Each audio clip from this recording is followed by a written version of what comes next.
leżą w ziemi ukorzeni, zakochani, zabici i zdradzeni, rozrzuceni pod pokrywą liści, rozerwani wybuchem nienawiści.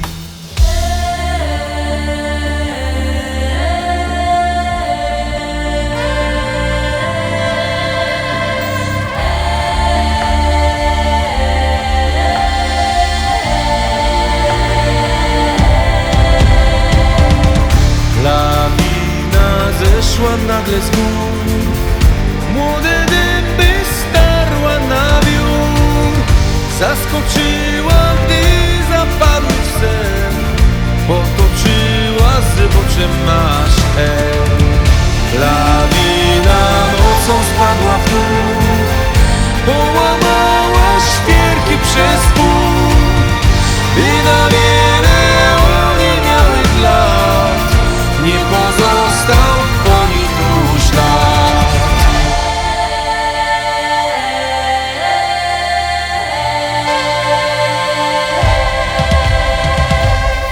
Nasze serca biją z całej siły, ale bez nich być może by nie biły.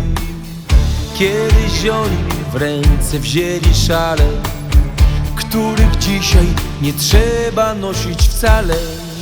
Chociaż kochali się, życiu w niewoli powiedzieli nie.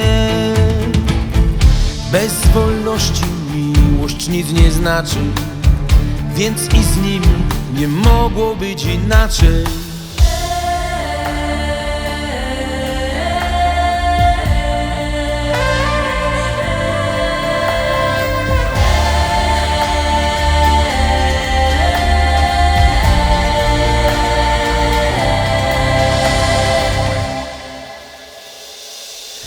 Lawina zeszła nagle z gór, młode dęby starła na wiór, zaskoczyła, gdy zapadły w sen, potoczyła zboczem nasz hen.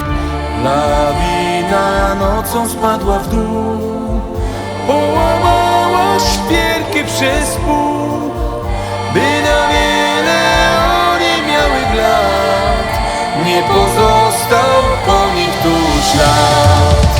Lawina zeszła nagle z gór, młode dęby starła na wiór, zaskoczyła,